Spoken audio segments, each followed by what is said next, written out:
Malayalam television പ്രേക്ഷകർക്ക് ഏറ്റവും പ്രിയപ്പെട്ട പരമ്പരയാണ് ഉപ്പും മുളകും. ബാലുവും നീലുവും മക്കളുമൊക്കെ അടങ്ങുന്ന വലിയ കൂട്ടുകുടുംബത്തിൻ്റെ കഥ സാധാരണക്കാരായ ജനങ്ങളെ വല്ലാതെ സ്വാധീനിച്ചു. എന്നാൽ കഴിഞ്ഞ കുറച്ചു കാലങ്ങളായി പരമ്പരയിലെ താരങ്ങൾക്കിടയിലുണ്ടായ പ്രശ്നങ്ങളെ തുടർന്ന് പ്രമുഖരായ പല താരങ്ങളും മാറി നിൽക്കുകയാണ്.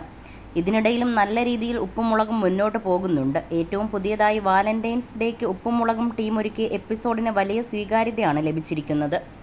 പരമ്പരയിൽ വീണ്ടും ഒരു കല്യാണം നടന്നതിൻ്റെ വിശേഷങ്ങളാണ് താരങ്ങൾ പറഞ്ഞത്. പരമ്പര തുടങ്ങിയ സമയത്ത് സ്കൂളിൽ പഠിക്കുന്ന ചെറിയ കുട്ടിയായാണ് കേശു എന്ന കഥാപാത്രമായ അൽസാബിത്ത് അവതരിപ്പിച്ചത്. ഇപ്പോൾ കേശു വളർന്ന് വലുതായി വിവാഹവും കഴിച്ചിരിക്കുകയാണ്. കഴിഞ്ഞ എപ്പിസോഡിലാണ് സമാനമായ രംഗങ്ങളുണ്ടായിരുന്നത്. സ്കൂളിൽ പഠിക്കുമ്പോൾ കേശുവിനുണ്ടായിരുന്ന ക്രഷാണ് അലീന ഫ്രാൻസിസ്.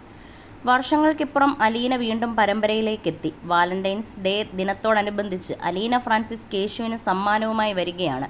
വീട്ടിലും അറിയാതെ കേശു തിരിച്ചും സമ്മാനം കൊടുത്തു. സമാനമായ രീതിയിൽ മെർലിൻ എന്ന കഥാപാത്രവും കേശുവിന് സമ്മാനം കൊടുത്തു. ഇത് രണ്ടും പൊട്ടിച്ചു നോക്കുമ്പോൾ ഒരേ സമ്മാനങ്ങളായിരുന്നു. രണ്ടാളും ഒരുമിച്ച് പറ്റിക്കാൻ വേണ്ടി ചെയ്തതാണെന്ന് എല്ലാവരും പറഞ്ഞു. ഇതിനിടയിലാണ് കേശു മെർലിനെ വിവാഹം കഴിഞ്ഞുകൊണ്ട് വരുന്നത്. ക്രിസ്ത്യൻ ആചാരപ്രകാരം വിവാഹിതനായ ശേഷം കാറിൽ വീട്ടിലേക്ക് വന്നിറങ്ങുന്നതാണ് ദൃശ്യങ്ങളിലുള്ളത്. ശേഷം വീട്ടുകാർ തമ്മിൽ വഴക്കുണ്ടാകുന്ന അതിനിടയിൽ വധുവിൻ്റെ വേഷത്തിൽ അലീന ഫ്രാൻസിസും എത്തുന്നു. കേശു വിവാഹം കഴിക്കാമെന്ന് പറഞ്ഞതുകൊണ്ടാണ് താൻ ഇങ്ങനെ വന്നതെന്നായി അലീന. എന്നാൽ ഇവൾ സ്വയം സമയം തെറ്റിയാണ് വന്നതെന്നും രാവിലെ വിവാഹം കഴിക്കുകയും വൈകുന്നേരമാണ് അലീനയെ വിവാഹം കഴിക്കാൻ തീരുമാനിച്ചിരുന്നതെന്നും കേശു പറയുന്നു.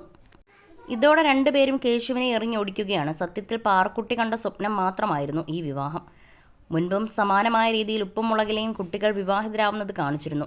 1000 എപ്പിസോഡ് പൂർത്തിയായപ്പോഴാണ് ലച്ചു എന്ന കഥാപാത്രത്തിൻ്റെ വിവാഹം നടത്തിയത്. ഈ രീതിയിൽ കഥ അധികം മുന്നോട്ട് പോയിരുന്നില്ല. പിന്നീട് മൂത്ത മകനായ വിഷ്ണു എന്ന മുടിയൻ്റെ വിവാഹവും കാണിച്ചിരുന്നു.